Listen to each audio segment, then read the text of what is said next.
Welcome to the Wisdom of Jacob's Ladder. I'm your host, Jacob Cooper, best-selling author of Life After Breath and the Wisdom of Jacob's Ladder. Well, happy 2024 to all of you. This is the first podcast of the new year, so it's just an honor to be here with you guys in the new year, and we're getting off to a great start. Today's guest is psychic medium Vincent Genna. He's also an author, public speaker. So Vincent's going to be talking about his journey to intuition, mediumship, as well as unique twists that the Wisdom of Jacob's Ladder has never had.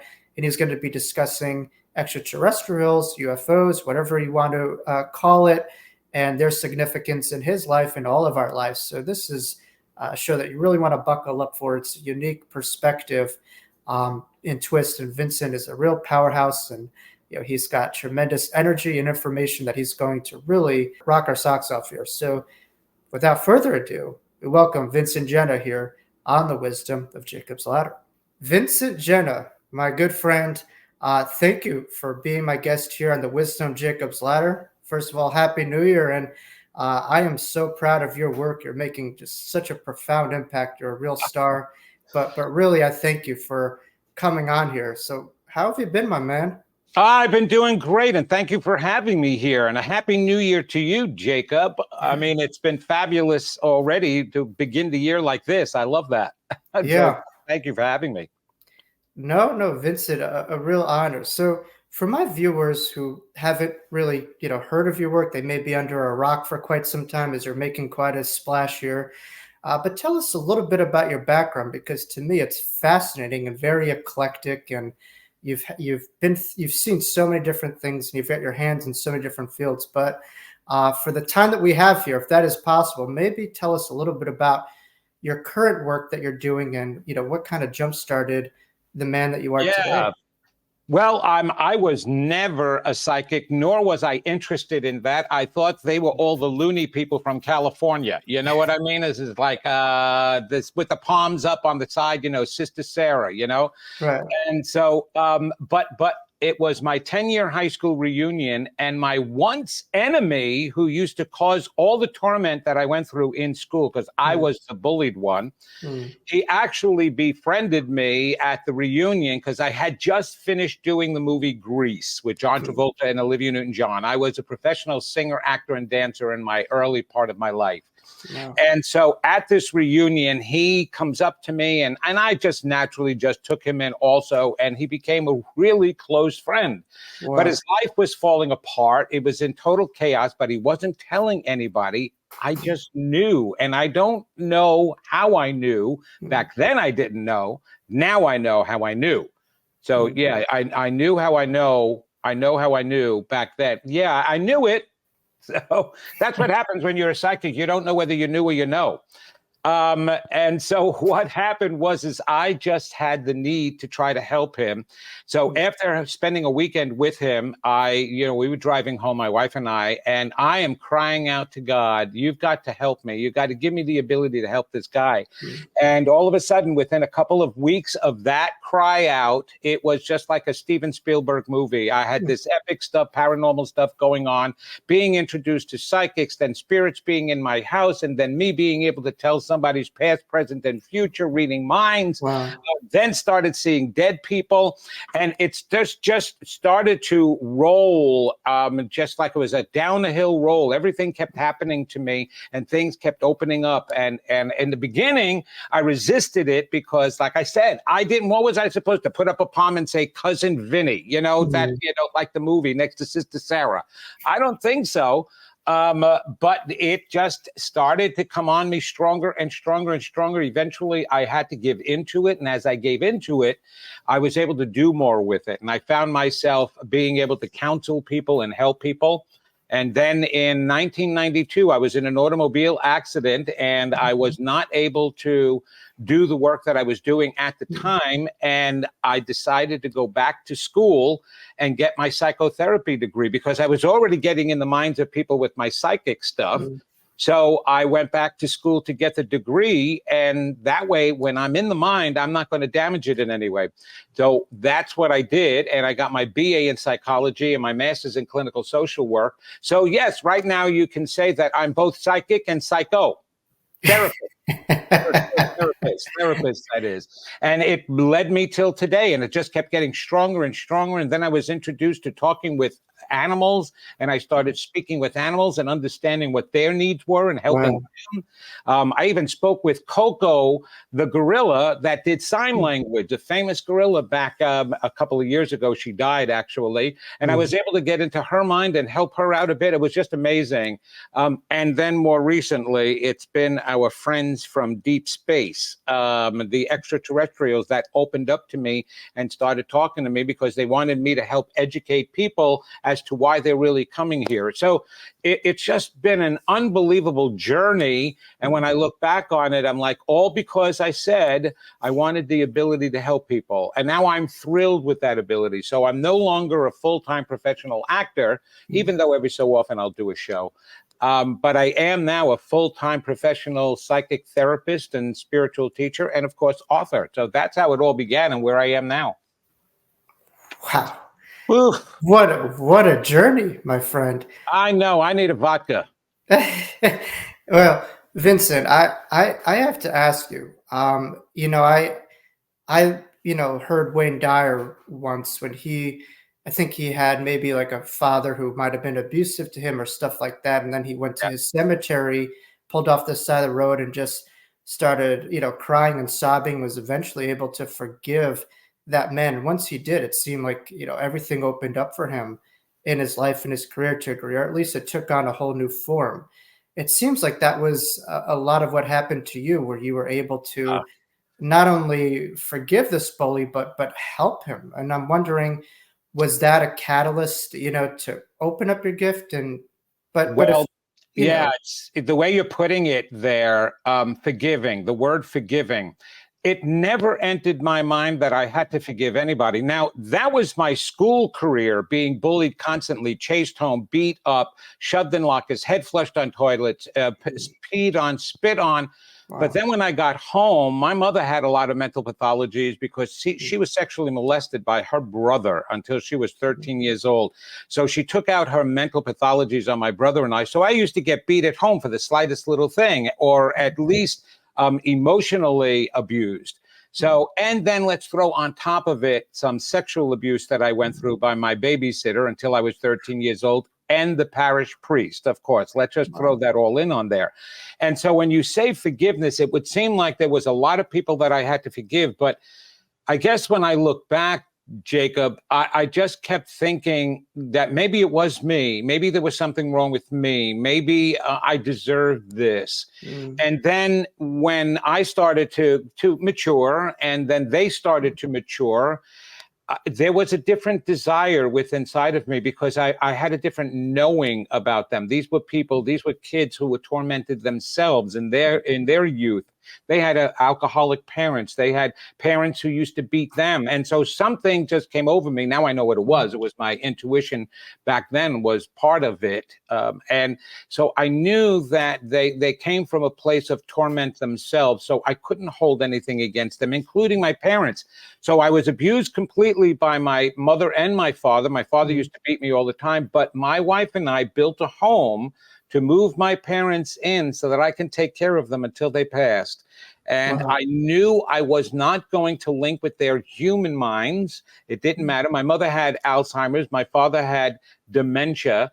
It was their souls that I cared about. And I didn't have to prove anything to myself. At that point, I knew I was lovable, I was divine, I was magnificent. And the only reason why my parents treated me that way is because of their torment. So their treatment of me happened because of the exact same reason that the kids treated me that way, because of their own personal torments. And that's actually was the catalyst of all my work. So when you say was forgiveness what happened, it was actually having one selfless thought of wanting to help that friend that opened the door. I never cried out to God to help me, whether it be with the kids at school or whether it be with my parents. The only time I asked God for help is to help that kid. And that's when everything opened up for me. I was 28 years old. Like I said, unexpectedly, this is not what I expected in my life.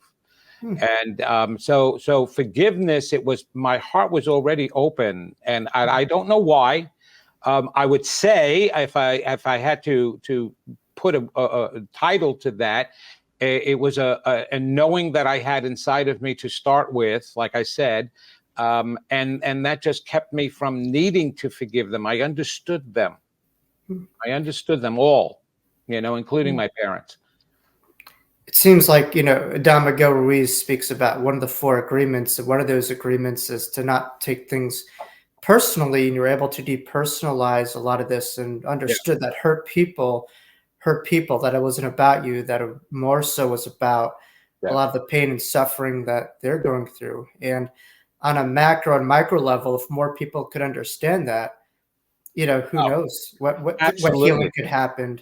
Yeah. That's the magic thing that you're saying, is that it wasn't my fault. It wasn't about me. And people have to understand that no matter what they've been through in their youth, it's not about them. It's about those adults in their lives who never did their own personal healing. And so they wind up taking it out on the youth. And so that's what I come to totally understand and accept. And that's what I try to teach others to help them, is to accept that it wasn't them. They were always magnificent and divine. And the way they're treated does not define who they are. The circumstances they're born in and the way that they are treated, no adult, no circumstance defines who you are. You get to do that in this lifetime. But the spirit and source that created us to start with defined us right from the beginning, being magnificent and divine. So that's what I try to really teach people. Magnificent Vincent. And you are living that truth in your life with your transformation. And I'm hopeful that my viewers and people watching will be able to see that that is a possibility, that no matter what happened to you, you have the freedom to declare who and what you are, and that pen is in your hand. It is. It's all about choices, right? It's all about choices, Jacob, the choices we make. So I could have gone in the other direction. Those kids who wound up, the Menendez brothers, famous 2 brothers that wound up killing their parents because of the abuse they went through, or any of the kids that picked up a gun and went into a school because of the abuse they went through. I could have made that choice. But I didn't. I made the choice of going in the other direction. Even though the beginning part of my life was pretty difficult and emotional, I still chose not to take it out on others. That was a conscious choice of mine. With these 2 roads, why do you feel that some people, take the high road and some people take the low road? Is it information? Do some people, are they open to this? Is it intuitive? Like, how come some people end up Vincent Gennas and some? I know it's a very loaded question. It is. Well, yeah, you're absolutely right. It's very loaded because, yes, there are some people that will say, well, God helped me. God had me by the shoulders. God had my back. The angels had my back. But I've come to understand, especially since I've been a medium and I'm talking with those spirits on the other side, they don't intercede that way. They don't help you with the choices. They may whisper in your ear and tell you which is a better choice, but you're the one still making the decision. And everybody has to understand that. So when you make a good decision, it goes in your credit. If you make a low decision, it goes to your responsibility the same way. We have to understand that. So why did I make that decision? Well, I had something when I was growing up that did help me, that I have to say. I was extremely talented as a kid. I was a singer, dancer, and performer, and actor, right? So that's why I wanted to go into profession full time. I had a great voice as a kid, and that gave me a resilience, a certain amount, because when I did shows, I got this at the end of the shows, and that applause helped me. And because of my desire, I latched onto that. We have to find something within us to latch onto that's good about us. And it could be a talent. It could be a belief that we have. It could be a desire or passion that we have. But when we latch onto something positive, that's what I believe kept me from going to the negative. Maybe if I didn't have anything to latch onto, maybe if I didn't believe in myself as a performer or, a singer or anything like that, that I would have made those lower choices. But everybody has something to be able to latch onto. And the funny thing is that as a psychic, when I'm dealing with them, they'll tell me, oh, no, I don't have any talent. Oh, no, I'm not creative. And I'm sitting there going, wait a minute. Whoa, wait a minute. Didn't you write all those poems that you got A on in English? What are you talking about? You're not a writer. Oh, wait. Those paintings that you did when you were younger that you gave up. What are you talking about? You have no talent. And musicians, and it goes on and on and on with people. I get to see what their gifts are. They have to get to see them. But latching on to that is what truly helped me, Jacob. I believe asking me that question and having to give you an answer, that's what I would say. I had something positive to hold on to, and just being alive and being able to breathe, and the idea of being able to think and reason and make choices, that's another reason to latch on to yourself. That's the whole thing. You've got to be able to find something to believe in. And that's what I did. I found that part of me. Now, that made me a little arrogant. And it kept me from actually perfecting my talent because I latched onto it so much I had to go in the opposite direction, right? So I had all this torment, and so I was feeling like a piece of crap. And this is actually the cause of narcissism. So yes, I mean, you can't say that a kid is narcissistic, truly. You cannot say that, and not until they become adults. But I had to believe that I was such a good singer, actor, and dancer that I didn't even need to take classes, and that everybody should cast me in their shows because I was so good. So that countered my belief about myself as being lowly and unlovable and not worthy of anything, right? And so, yes, you latch onto it, and it got me out of it. But and then in my turn did a lot of that healing so I could let go of that. But it did cause me some issues early on until this door opened and I had this spiritual awakening, or as they say, it is a spiritual transformative event. I did not have an NDE, a near-death experience like you, but let me tell you something. I definitely had a transformative experience, when you go through that stuff. So I think that that's what happened to me, and what I was able to grab onto. That's beautiful. And I think for viewers, that's such an important message for this year, because there is a lot of pain that we're going through on a macro and micro basis. And to have that thing to hold on to is what, we call generating the hope past some of the pain, and having that thing to hold on to. And, it's just maybe something that you're working toward, just something about yourself, something you like. I always say, if you like the person that you're living with, you can't be, alone. But we're with ourselves our whole life. We better try to make it the best stay that we can and find things that we like about ourselves. We have to, or we could be as miserable as we want. The choice is ours. And you made that choice, just as my viewers can. Absolutely. And the other side of it too is, look, when it comes down to it, we have to believe at some point that we are more than this physical body. If you just want to think that we're physical and that's it, and then when we die, we're gone, there's nothing else. Well, that's going to be a little hard pressed then to find some positives, especially with what's going on in the world today, because you can just be sitting there and going, wow, I have no control over my life. I'm a victim to everything. All I am is just flesh and blood. So wherever I am, somebody can come up and shoot me in the head, or I can get hit by a car. Why live at all? Right. And so if you've got that kind of attitude, it makes it really hard pressed to be able to move forward. But if you can believe that you're something greater than this physical body, no matter how you've been treated in the past, there is that capability of saying there is something more than this. That alone begins a great healing process. We're energy. Science is proving that. Quantum physics is out there proving that we're more than. They're actually studying the space between all of the electrons and the protons and the neutrons, because there's more of that than there is solidarity.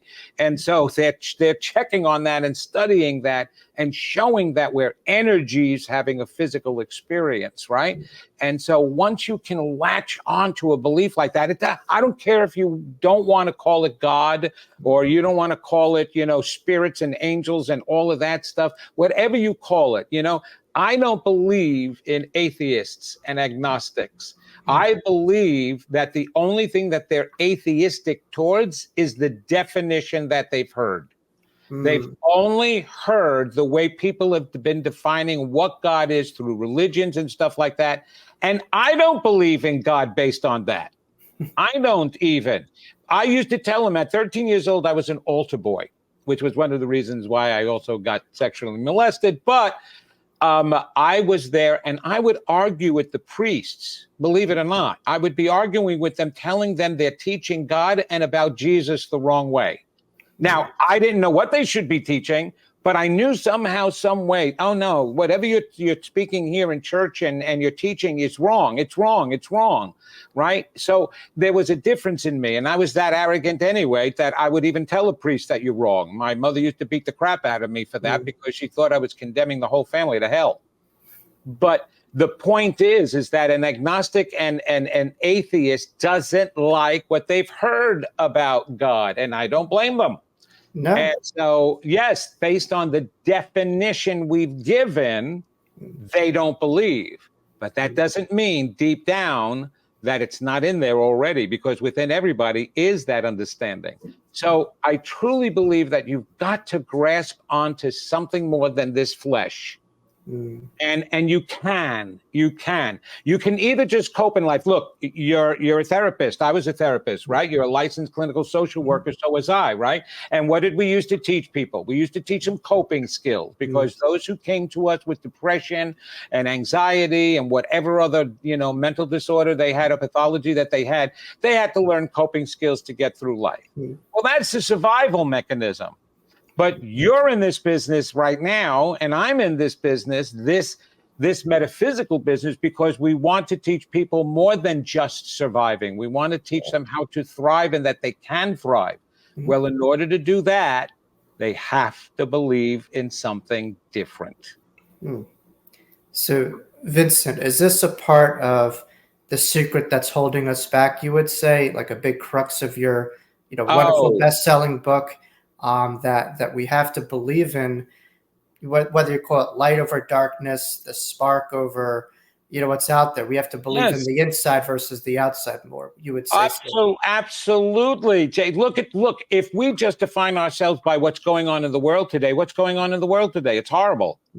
If that's all of who we are, we've got no hope. There is that's where it's going right now. That's the only direction. Right. The hope comes from understanding that it doesn't have to be that way and that we can change it. And yes, my book is about how we've got these hidden self-beliefs that are getting in the way of our manifesting. People don't believe what they really think they believe, which is the reason why they're acting like that. If you read my book, you'll understand why people are lashing out, completely understand it. And then you'll also have the key to be able to change it within yourself. But then knowing that when you change it within yourself and you start heading down that healing light path, you help bring others over into that light path. Think of any of the spiritual leaders we had. Truly, they did not stand on a soapbox and try to gather people to them. What they were doing is they were shining their light and they were speaking their positives and their truths, and people liked what they were hearing, and they would start gathering and they would go, I like this. I feel better about myself listening to what you're saying. And even those who are skeptical, they'd be in the background and going, what? All those people over there seem to be happy. What is he saying? I'm going to follow him. No matter who it was, Martin Luther King Jr., Gandhi, Jesus, Mohammed, any of them that spoke truth and positive, people wanted to become part of. And so they didn't have to just start a church. As a matter of fact, it's only humans afterwards that did that. Jesus wasn't a Christian. Muhammad wasn't a Muslim. All these things came after them.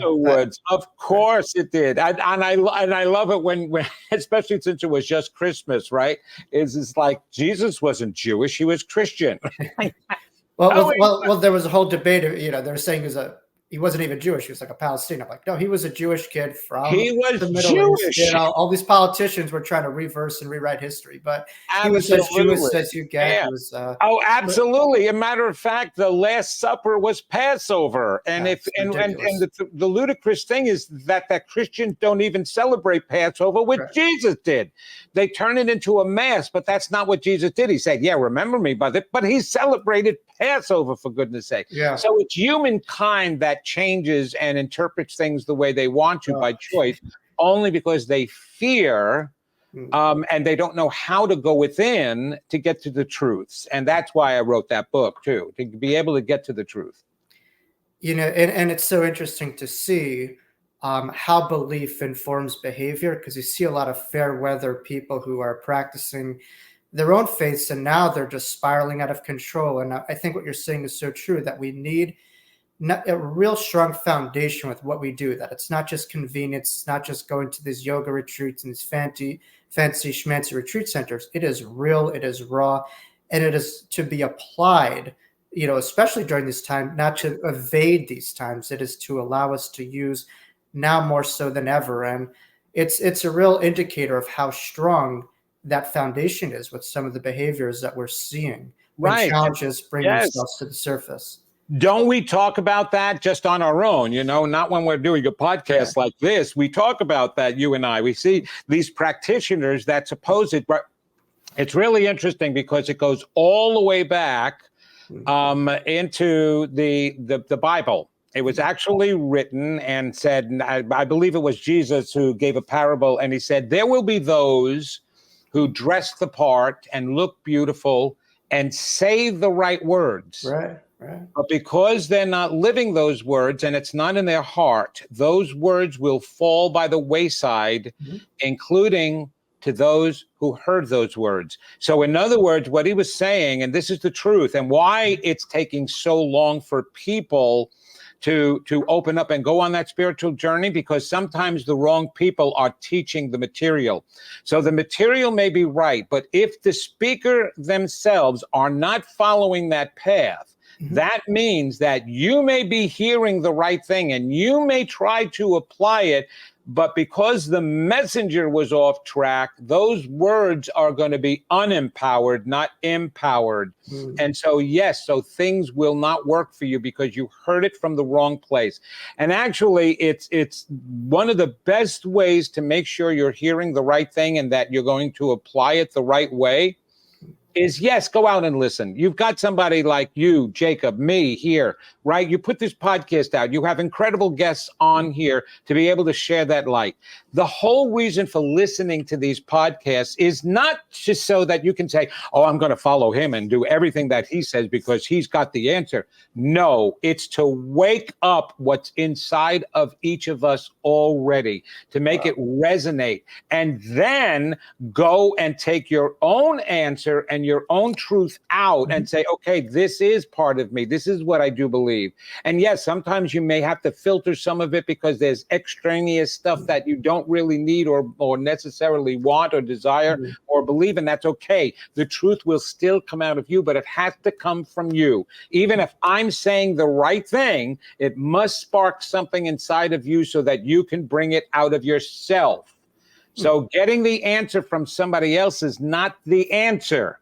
It's still because think about that. If we're supposed to evolve as individual souls, because that's why we have individual minds, because that's what allows us to grow and evolve as souls, is understanding what we know. We have to know what we know. And we've been given the knowing from the very beginning, but you don't know it until you experience it. That's why we keep coming back to Earth.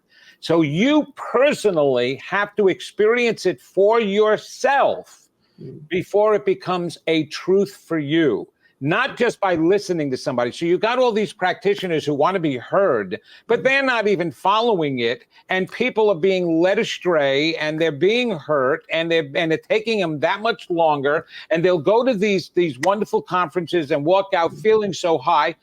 And then when you talk to them, maybe a couple of months later, the same crap is going on in their lives, or maybe even worse. Their finances, their health, their relationships, all falling apart. And I'm like, holy moly, you just went to this spiritual center. You just went to this conference. What are you doing wrong? And it's because they're not getting their own truths out. They're not applying, like you said, and they're not making it their own. They're remembering what the other person said, and they're just listening to that and thinking that that's enough. It's not enough. Yeah. Wow. Profound. And I think Jesus himself would say, it said, the kingdom of heaven in me is in you.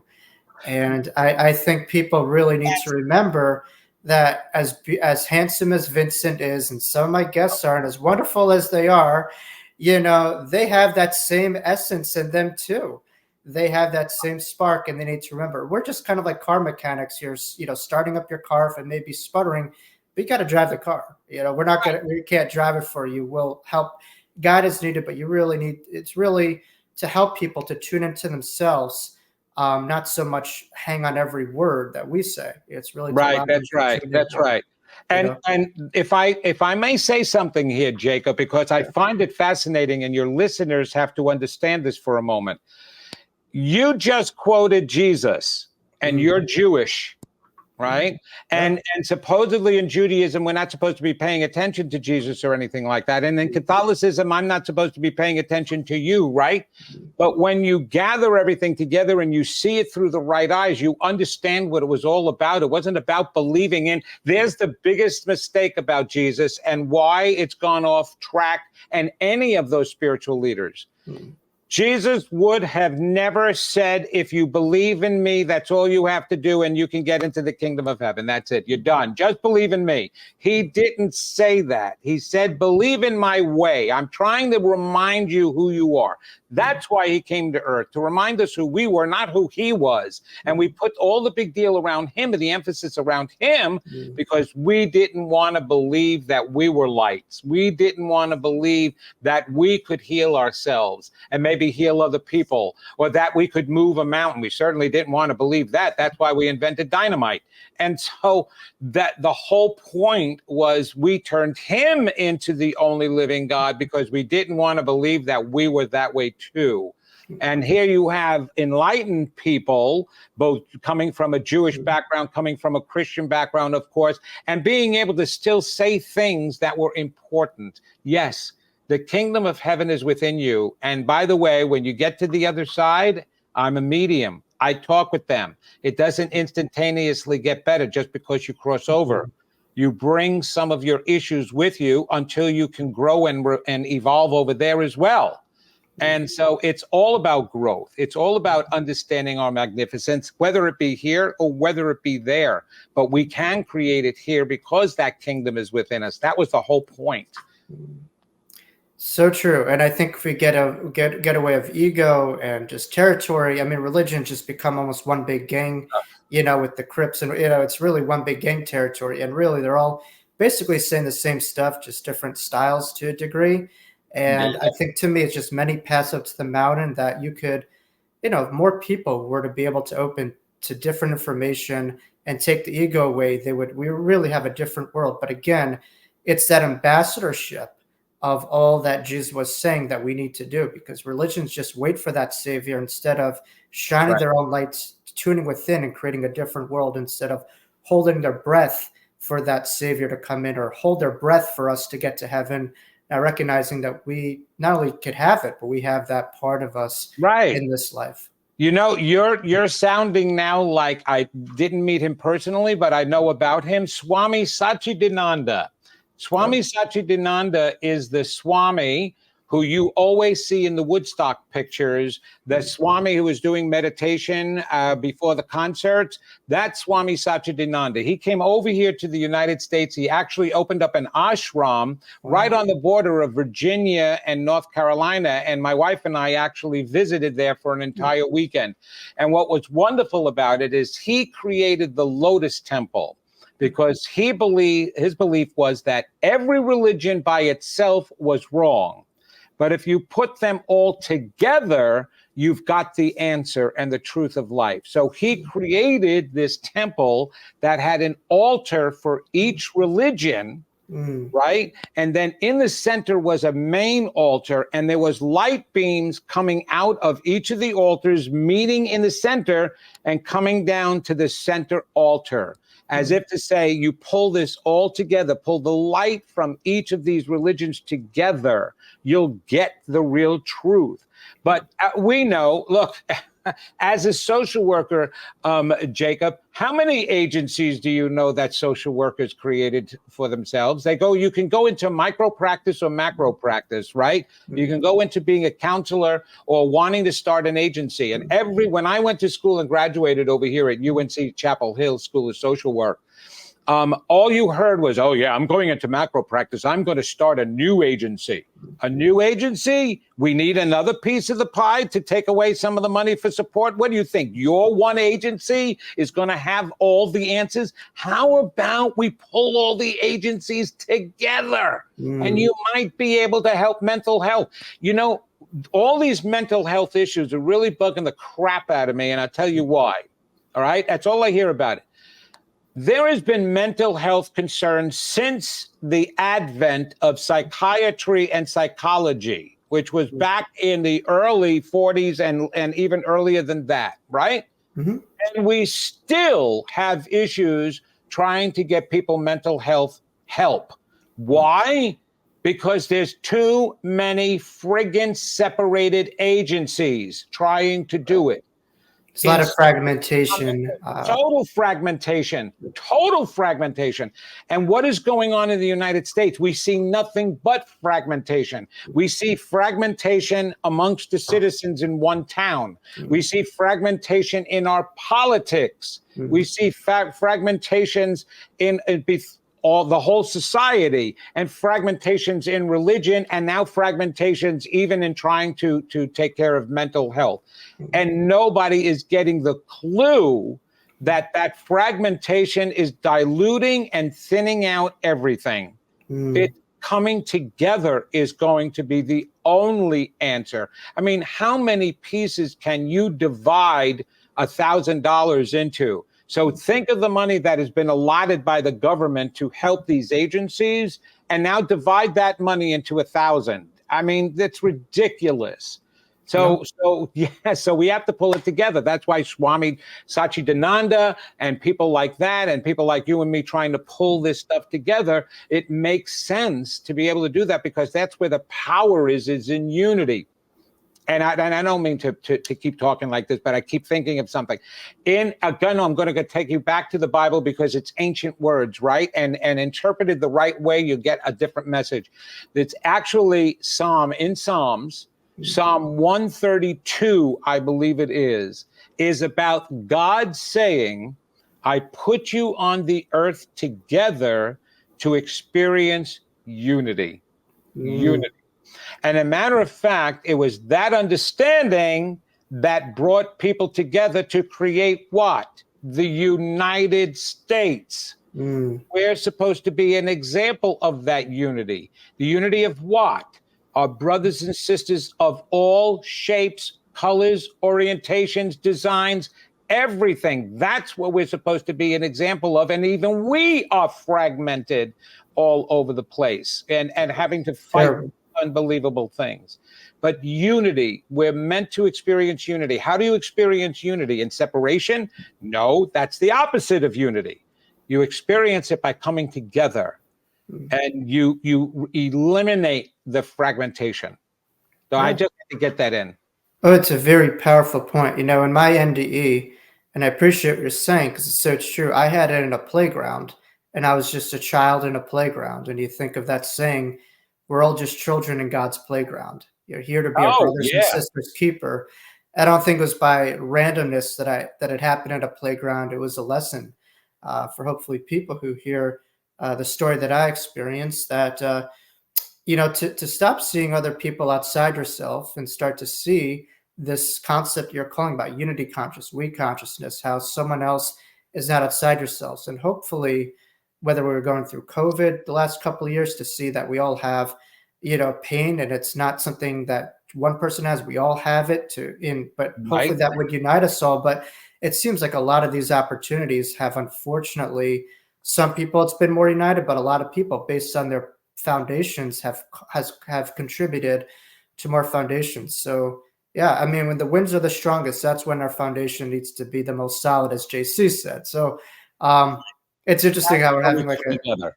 Yes. yeah.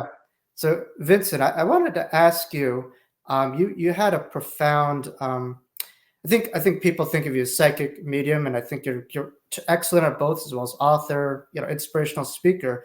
But you mentioned earlier in the podcast that you also are connected to the extraterrestrials or UFOs, which is a hot topic these days. And the number one visited site, I think, in the world is a UFO-based site. So it's causing a lot of interest. But maybe could you kind of clear the air on what UFOs are? Because there seems to be a lot of misunderstandings, fear, trepidation. And I'm just wondering, could you give us a rundown of a little bit of what they're about? Because you have a lot more inside information, from my understanding, about this. Yes, totally. And I'm telling you right now, if Hollywood comes out with another UFO extraterrestrial movie where they look like spiders or they have no eyes, they only have ears, they're going to eat you alive or suck your blood out or suck your brains out, I swear I'll never watch another movie in my life. I'll boycott Hollywood. I'm so sick and tired of that, because that is what's ingraining. It's actually bringing out what people actually believe. I actually don't believe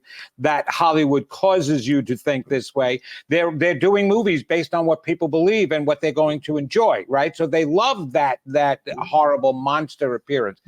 But the whole reason why this council, there's a supposed council out in this dimensional place where all souls are.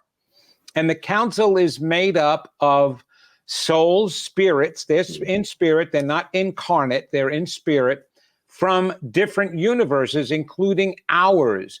So the way people have to understand this is, when we were created as souls, we were all created at the exact same time. That's it. And the way the God Force did that was taking a piece of itself and dividing it into us. That's why we're created in its image. So that's what it did. In its intelligence, it knew it didn't want to be alone, that as a group, as a family, we would be able to share and grow and evolve and experience all these wonderful things. And so would the God Force experience these wonderful things through us and our experiences. Just like parents have children, and I'm watching my kids raise their children and the joy they're experiencing, and I'm experiencing it too because of them. So that's the way the God Force worked and created us all at the same time. Okay, so think of the sun as God for a moment, and think of it dividing into 100 little suns, but staying in that same place. You would never know it divided it into 100 suns. You would only see the one big sun and the one big light. So how does each little sun get to experience its own light? And so the intelligence again knew, we've got to allow these souls to leave here, to leave me, to leave home, so that they can each experience their own light. And all of a sudden, all the physical universes were created. Okay. Now, there was a choice. You know what? We've got, I don't know how many. They haven't told me exactly the number of universes there are. Let's say there's 12 of them. Okay, because the number 12 is sacred in the Bible, and it's a sacred number, geometry number, and a numerology number, right? So let's say there's 12 universes. Well, the souls had a choice as to which universe they wanted to go to. And we all said, okay, bye to each other. We'll see you when we come home. Okay. And we'll share all our experiences. Where are you going? Are you going over there? Okay. Oh, you're going to Florida? Well, I'm going to go to Texas instead. I want to go. Oh, no, I'm going to go up north. I want the snow. Just like we divide here and where we decide to live here, right? We decided which universe we wanted to go to. And we all decided to go there. And we started to live in that universe, in that system. So we here, you, me, and everybody else on this planet decided to incarnate here in this universe. Okay, now you get to grow from your experiences. Well, the interesting thing is, based on your choices that you're able to make, they evolved quicker than we did. And I hate to say this, but the Earth universe is the most unevolved out of all the universes. And they know that. They're our brothers and sisters. They have been coming here since the beginning of our physicalness here, because we were on this planet and around this planet before we actually incarnated physically in this planet, okay? Well, they were evolving pretty quick, okay? And if you always, it's so interesting when you watch the History Channel and you watch documentaries on like the pyramids and the sphinxes and all of that stuff, they're admitting that some way, somehow, these got here, these were built, and they're just like baffled as to the time, how we did it. We can't even replicate how they were built today using the manpower that they only had back then, right? So we had visitation from our big brothers and sisters very early on helping us.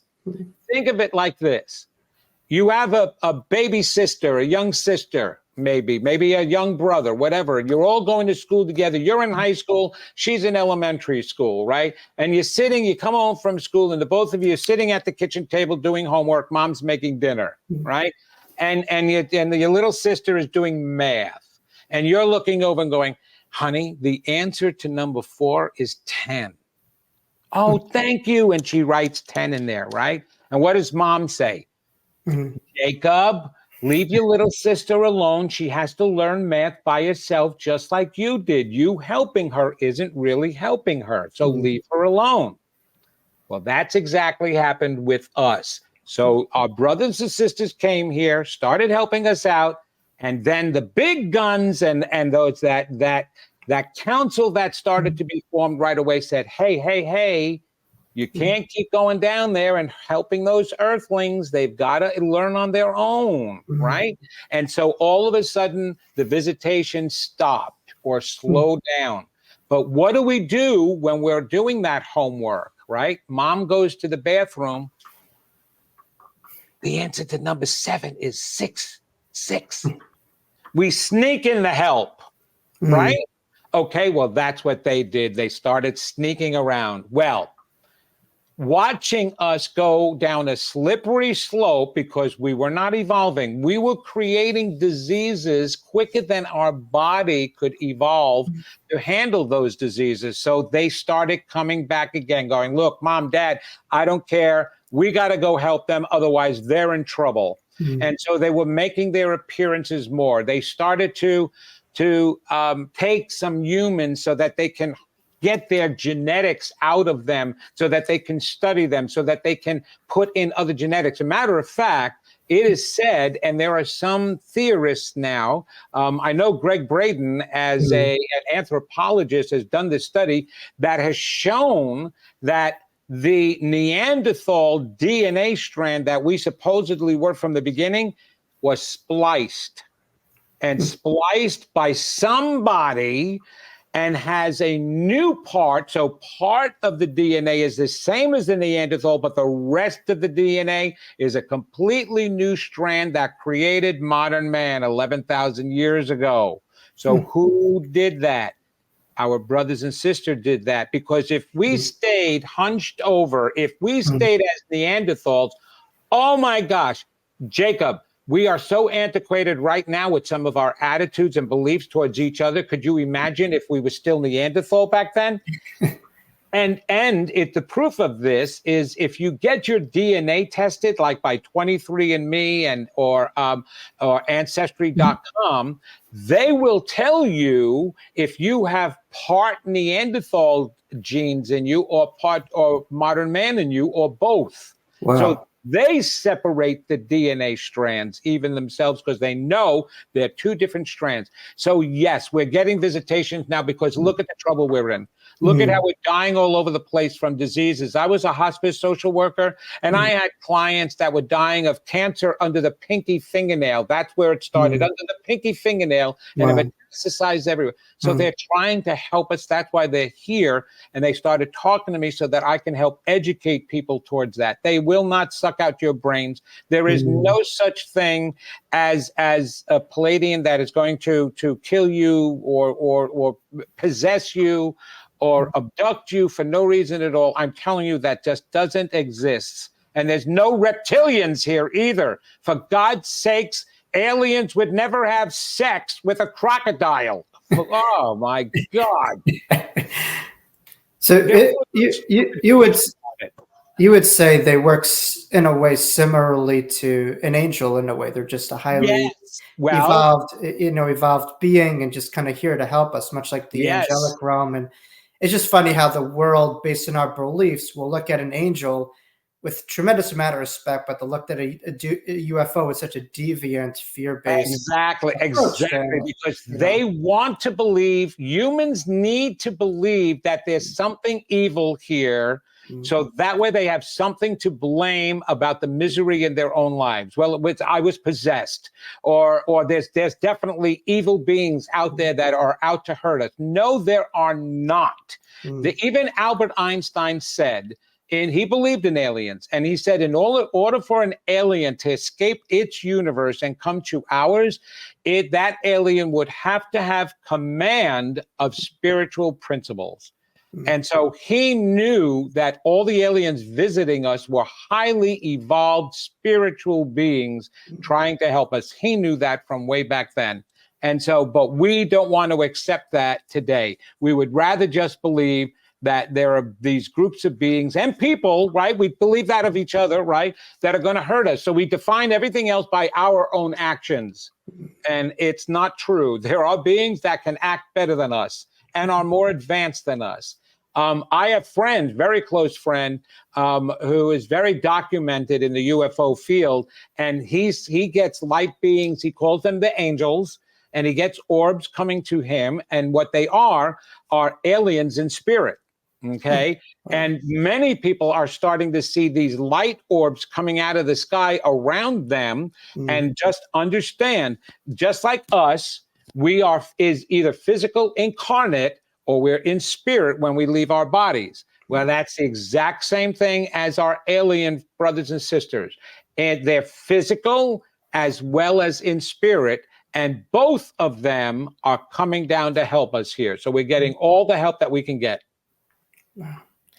And hopefully we could have other terms for these that are more uplifting, because our language does matter. You look at the word alien, you think of alienated, and how do we do with something that's different in our society? We usually push it away, we bully it, we condemn it, we ridicule it, we other it because we don't understand it, and we're too lazy to really put our own egos aside and take the time to take yourself under that thing and stand. That is right. I'm laughing. I have to laugh, Jacob, because we have enough trouble thinking that illegal aliens from other countries are hurting us. Could you imagine? That really redefines an entire concept of alien and illegal alien. Are we, once we start accepting them, oh, look at all those aliens are just landing anywhere they want to, and they're just using up our resources and bringing in illness and drugs with them. They're horrible. We got to do something about them. They can just land anywhere they want. So no wall is going to be built to keep them out. God, I just the language and the term of it is so off base, and it's just, again, it's pivotal to how vulnerable we are as a society to information with the powers that be that create these information. If you look at the brain, it's it has two sides, a left and the right brain, so it thinks of a black and white way. It doesn't see things through the avenues of the heart, which is, in a very gray way, in a loving way. It's not this, it's not that. You're able to see things more just as they are, where the brain will see things as bad or good, because, it's two spheres to it. And so it thinks in black and white way, Okay, Can I counter elaborate. you? Yeah. No, not elaborate. Can I counter you? Can I give a rebuttal to that just now? And only to enlighten what you just said. All right. See, I'm a firm believer that life is black or white. It's the brain that created the shade of gray to give us an excuse. But if you think about it in these terms, first of all, we define too many things as either being black or white, which is the reason why we created gray. Sometimes you can't use that analogy for everything, right? It's like saying there are shades of pregnancy. You're either pregnant or you're not pregnant, or maybe right in the middle, right? No, you wouldn't use that to define pregnancy. You're either pregnant or you're not pregnant. There you go. That's black or white, right? Okay, so therefore, if you look at life and you look at it in a spiritual aspect the way we're trying to, you're either on the light side or you're on the dark side. There is no in between. You're either making a high choice or a low choice. You either feel that you're lovable or you don't feel that you're lovable. You are either happy or you're not happy. We always want to create those middle parts to comfort ourselves, to say, well, it's not that I'm not happy, and it's not that I'm sad. I'm kind of in the middle. What the hell is that? How do you get better from being in the middle of happiness and sadness? It's if we just keep things that simple. And here, you're either incarnate or you're not incarnate. You know those ghosts that we talk about that are in the middle? They're not the shades of gray. They just didn't get to the other dimensions. But right now, they're in spirit too. They're just caught here in the earthly dimensions. So if we look at it that way, doesn't it make life easier? I either have to make a higher choice or a lower choice. Now we're talking coping skills again. We learned that in school about the shades of gray, because while you're working with somebody who is depressed, you're trying to give them a little bit of hope, a little bit of light to look at. When I work with my clients, I ask them, are you depressed today? Are you sad? Yes. Oh, well, they can be a little sad. Well, I'm not as sad as I was yesterday. Well, that's good. Does that mean that you found something to be happy about? Well, yes, I found something to be happy about today, but yesterday I definitely didn't find something. Okay, that's black or white. You woke up, you found some things to be happy about today, and it worked for you. And now yesterday it didn't work for you. So how did you find those things that made you happy? What did you do? Teaching them that. Okay, so some days you're going to be joyous. Some days you're not going to be joyous. Some days you will make higher choices. Some days you don't. But it's that simple to be able to flip back and forth. If we keep everybody in the middle, then they're going to stay there or think that that's the good place to be because they're afraid to go here or there. Marianne Williamson said it herself. In her writing in the book, Return to Love, she wrote the most significant, beautiful passage that all people need to go and listen to. And it's about our deepest fear. Our deepest fear is not that we're inadequate. Our deepest fear is that we're powerful beyond measure. Listen to that. Only two choices. You're either fearful of your power or you're not fearful of your power. You either know that you are a light or you don't know that you're a light. So it's that way down the line spiritually. And we want to get everybody on that spiritual path. That's the only reason why I say is look at it differently. The shades of gray is created by your human brain in order to help you just survive. But if you want to thrive, you've got to use your soul, right? Isn't there the two major parts of us? We have the human brain, we have the soul's brain, two parts, right? We have the heart coming from the heart, which is what the soul is connected to. Or we have the thought process, the feeling process or the thought process, the left brain or the right brain. Why is there always a middle if everything else in life, if there's a top, there's a bottom, there's a black, there's a white, is duality. Duality, that means black or white. Do you like that argument? Well, it's a new perspective to have that I hope, certainly my viewers will understand. The observation that I was trying to make wasn't seeing things in the middle. It was being able to understand that the heart could pierce and see things that the brain may be limited to. So that's much right. Like you with that early conversation where we saw this person as a bully, right? And that's what we saw them. But with their intuition, with their heart, we're able to see past the surface and not to think like this was this was that, but there was more to what I am judging or seeing, if that makes sense.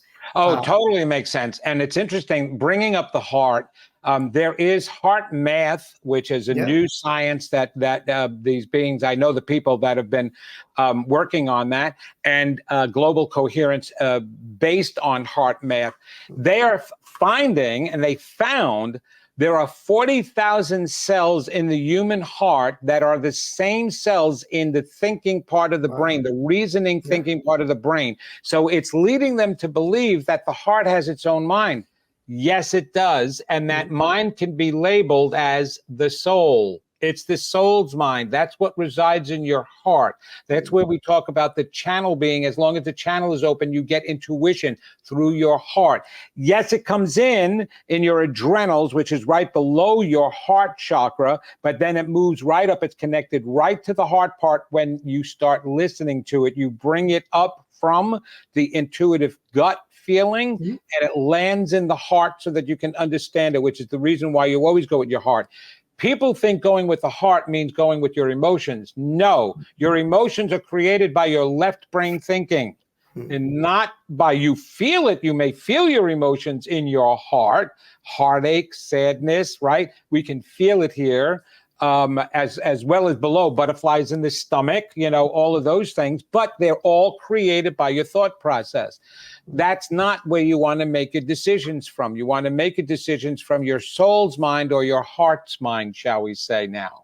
So from here, which is what you're saying, exactly right. Absolutely, my brother. Always well put. Now, we just started, 2024, and by the time this video will come out this week, you'll have our first completed week of the year. Are you picking up on anything this year? Because some people are saying this is going to be a great year, some bad.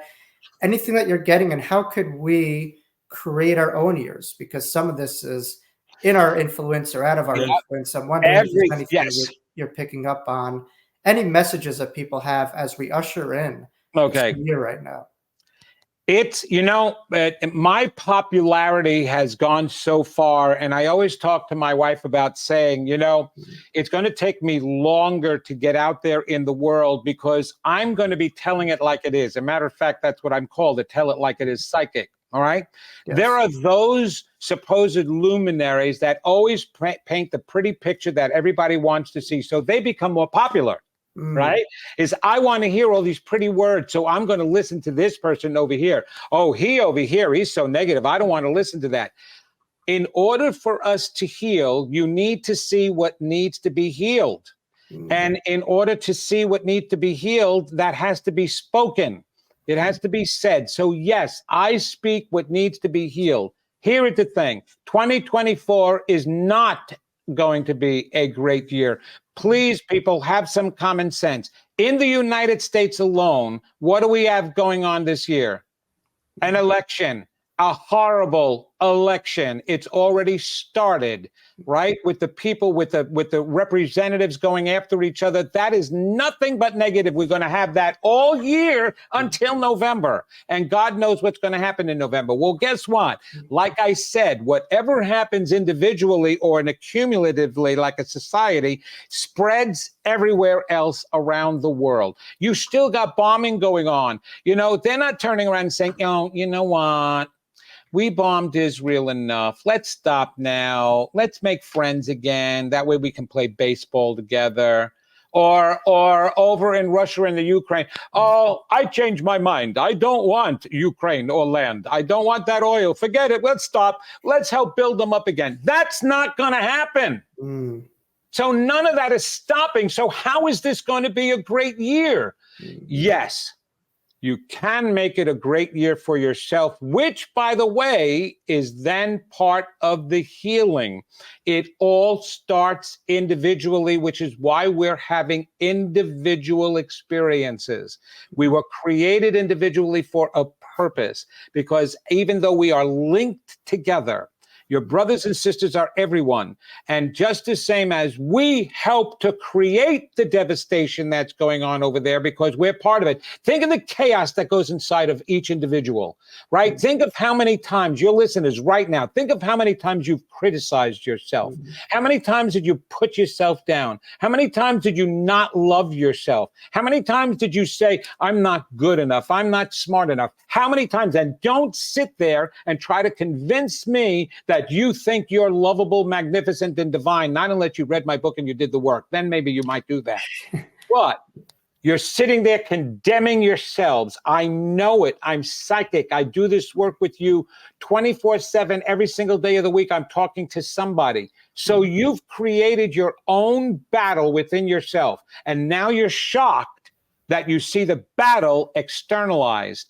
And we always will externalize everything that goes on internally. So why am I pointing that out? Not to make you feel guilty, but to turn around and tell you you're the answer. You are the answer. Now is the time. This year, we have the opportunity to ramp up the positiveness about yourself.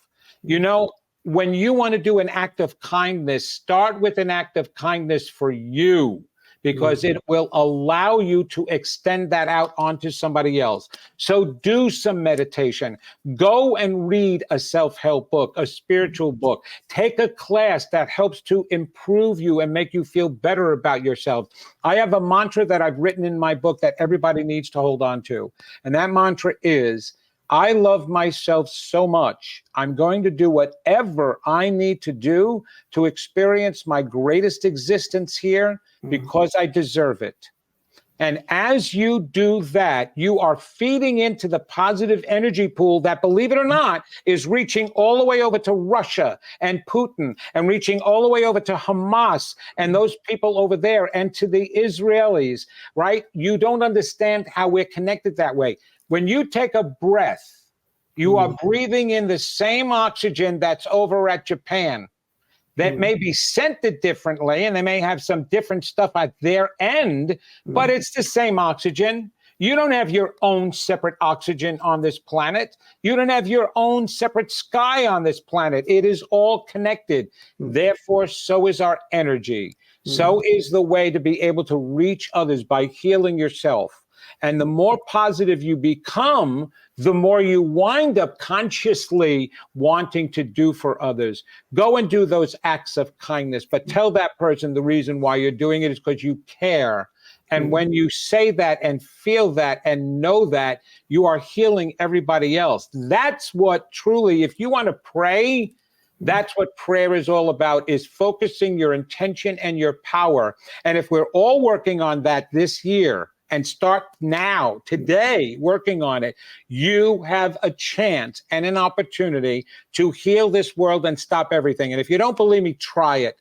Try it locally. Try it with your family. Try it with somebody that you know that's having conflict, and start being positive amongst yourselves or by yourself, and watch what happens around you. It happens all the time. I have people telling me, you know, I was just reading the book and I've started working on myself, and all of a sudden I see my husband changing, or I see my mother and my father. They're talking to me differently. They're not arguing as much. I don't understand that.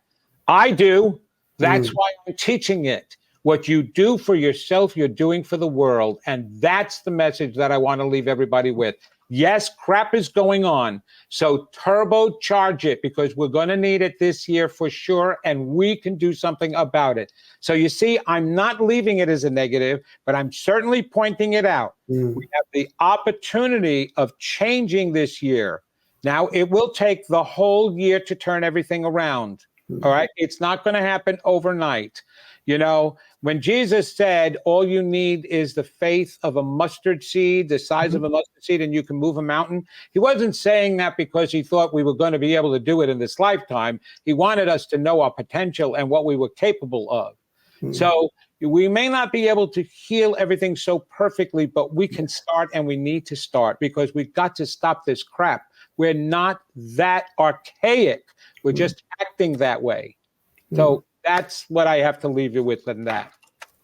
Mic drop. I love that. And yeah, there's a saying, thinking globally by acting locally. And I think what you're saying is our microcosm impacts a macrocosm. And I think if more people were to understand, you know, instead of tuning on the news and feeling so hopeless, tuning in, you know, to something different, you know, and tuning out some of the negative will allow us to generate some of that change versus being a leaf in the tsunami that we're living in.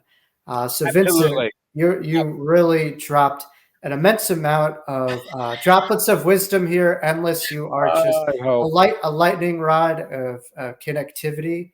Now, my man, if people were to want to find you to get a reading or to purchase your best-selling book, where's some of the best places to find Vincent, Genna? Well, you go to vincentgenna.com to start with. Register there. It's real simple. I don't send a plethora of emails out, so you don't have to worry about that. Mm-hmm. And that's with Genna. Mm-hmm. And you can connect to all my social media outlets from there. I also have my podcast, The Genna Effect, and you certainly can connect to those podcasts from there as well. And I do have a media page where all the interviews that I have done, which have really been profound and wonderful, all over the country, different television shows and radio shows that I've done. I've got it on my media page there. But be able to write, get the book, do work. I even have the group, The Secret That's Holding You Back, on Facebook. People are members there, and they write, and they share their experiences doing the work in the book. I write back. If you write me, I will write you back. I take the time to do that myself. So please just go there and let's connect through vincentgenna.com. I appreciate that. Thank you very much, Jacob. Vincent, my dear friend, my colleague, you're welcome back anytime. It is just a pleasure to have you. And I know my viewers are going to take a lot from our time here together and your incredible wisdom that you've shared with our short time here. Thank you very much. You know, we need lighthouses out there to help get the light out. So I totally appreciate you being that and having this podcast and being able to get out all the information from your own guests that you have, which is fabulous. Everybody needs to be listening to them because, look, we're walking. You just finished having holiday food and everything like that. So everybody is now on an exercise kick. Well, you know what? That's for your body, but you want to take care of body, mind, and spirit, and you can do it all at the same time. So while you're out there walking, while you're out there working out, while you're out there doing any kind of exercise, listen to these podcasts because, like I said, doing something positive and taking proactive steps like this to grow is what helps in your healing and the healing of the world. So, yes, I hope everybody listens and continues to listen to your podcast because you got fabulous guests on here, and I just thank you again for having me on. I feel honored being one of the guests that you've had. Well, thank you. You've fallen right in line, and we're blessed to have you. So you have a wonderful day, and we'll talk soon, my brother. Absolutely, Jacob. Thank you. And Happy New Year again, everyone. Well, that was a wonderful interview with Vincent Genna. He is a complete lightning rod and storehouse of insight, perspective, and information. And he provided a wonderful conversation. We really were able to cover a lot of terrain, from psychic information to mental health perspective, because he's got a mental health background, a social work field, to mediumship, to, of course, discussing extraterrestrials and UFO and destigmatization of, UFOs and extraterrestrials, as well as psychic energy, mediumship, and as well as what is to come for this upcoming year and how we could all really take ownership of the changes that we desire, despite some of the calamity that may continue on. So I hope this was a wonderful conversation that you enjoyed as well as much as I did. Please continue to stay a part of the community by hitting that subscribe button, sharing it, and continuing to build a community here on the Wisdom of Jacob's Ladder podcast. So this is Jacob Cooper signing off, and we thank you for tuning in to a wonderful conversation here with Vincent Genna on the Wisdom of Jacob's Ladder. Thank you.